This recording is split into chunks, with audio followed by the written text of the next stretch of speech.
Roman prisoners, incorporated this duality. Life required death to exist, and death required life. Tenochtitlan became a city of hundreds of thousands, a bustling metropolis ruled by the Aztec emperor from the grand imperial palace. But in the year 1 Reed, the Christian year 1519, Moctezuma could feel a shadow across his empire, and he could not forget that the prophecy of Aztec greatness had a dark side, a prophecy long held in their oral tradition. I shall make war against all provinces and cities, towns and settlements, and make all of them my subjects, my servants. But just as I will subjugate them, so too will they be snatched from me and turned against me by strangers who will drive me out of this land.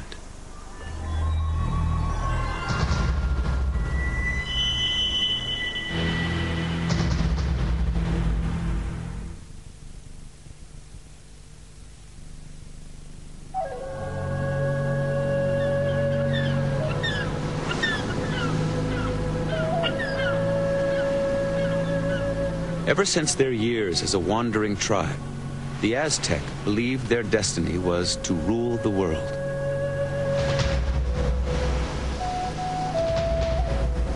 Now, at the height of empire, Moctezuma listened to his dreams and saw the signs.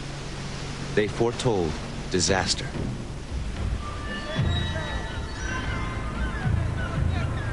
Then word came of strange happenings in the east.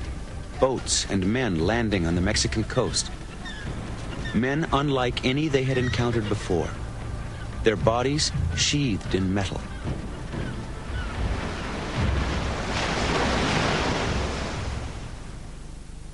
Moctezuma sent scouts to the coast to find out more about the new arrivals. They were very white. Their eyes were like chalk. Their hair, on some it was yellow, and on some it was black. They wore long beards. They were yellow too. The strangers had landed on the Gulf Coast. That was also disturbing information. Centuries earlier, the banished priest from the cult of the feathered serpent, Quetzalcoatl, had left Mexico from the same coast, promising one day to return. Another prophecy that threatened Moctezuma.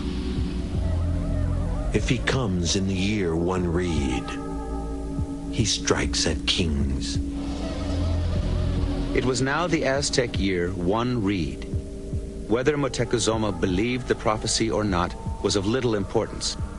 He knew that many subjugated people throughout the empire embraced the story of the feathered serpent and awaited his return.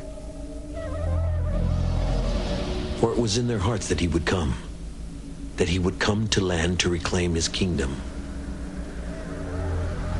Whoever these invaders were, whether they represented Quetzalcoatl or a foreign power, Moctezuma could feel the threat to his empire. And his fears were justified. Spanish conquistador Hernando Cortés had landed in Mexico. Kitowan kitemikian huaslas oksepa Quetzalcoatl. Juan Cuauhquita que Hernán Cortés wa oksekime okitoke yo huasla Quetzalcoatl. Más que xmelac, más que okse tlinxcuatlinem lispampa Cortés que kinekia xuaslaya ika religión o xuaslaya ika okse huaslikichiwas.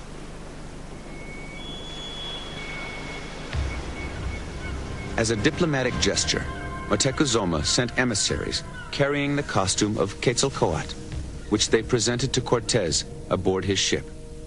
Cortés responded with a display of force. He ordered the Aztec delegation shackled and forced to watch as his men fired a Lombard cannon in a thunderous hail of fire and smoke, blowing apart a tree on shore. The astonished emissaries were released, and they raced back to Tenochtitlan. Moctezuma received the news with alarm. Spanish weapons and armor were formidable, and it would be only a matter of time before tributary states chafing under the yoke of Aztec oppression would join the conquistador. They would lead him to the wealth that lay at the center of the empire, to the one thing Spanish conquistadors craved above all else. We Spanish suffer from a disease of the heart, which only gold can cure. Cortés ordered his 450-man army inland. When some of his men resisted, he sank his ships. There would be no turning back.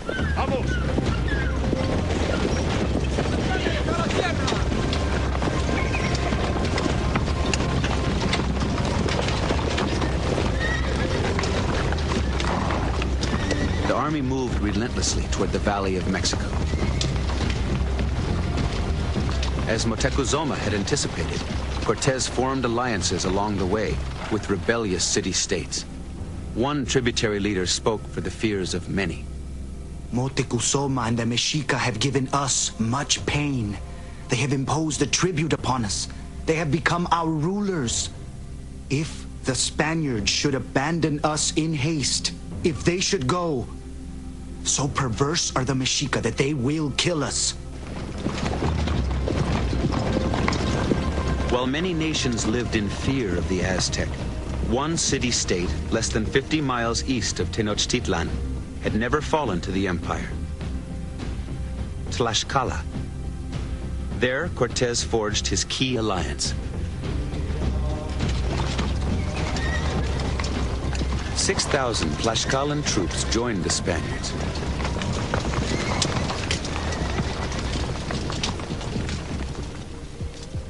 As reports reached the Aztec capital, some of Moctezuma's advisors argued for a decisive military campaign.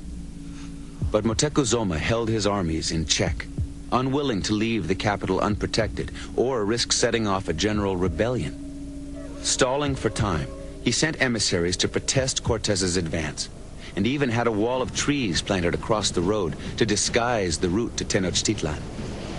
Paralyzed with doubt, the emperor was fast becoming only a player in a prophecy being fulfilled. Kaskin Emilian, llevame a Joaquín no Waslawe, tikimi motlan, wan tikimi miktian sekime. Wan llevaika sekime kas llevaika shokine kete o iwan no wisoke wan sekime o kinemili que pa kichiwaske kaski kinemilian ka tikitan tikimi motlan wan shwetzin. San Cilinio, so San Caquiste, y pa casco. Cortés and the Tlaxcalan army turned first to a city-state that remained loyal to the Aztec emperor, Cholula. Eyewitness accounts were recorded. Then there arose from the Spaniards a cry, summoning all the noblemen, lords, war leaders, warriors, and common folk. And when they had crowded into the temple courtyard, then the Spaniards and their allies blocked the entrances and every exit.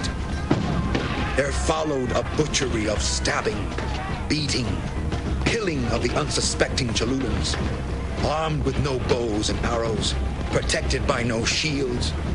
With no warning, they were treacherously, deceitfully slain.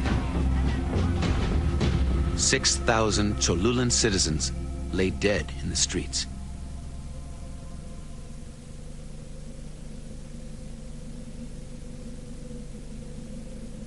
Tenochtitlan received the news of the massacre in shock.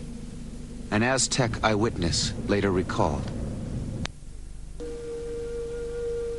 Do the former rulers know what is happening in their absence? Oh, that any of them might see, might wonder at what has befallen me, at what I am seeing now that they have gone. For I cannot be dreaming.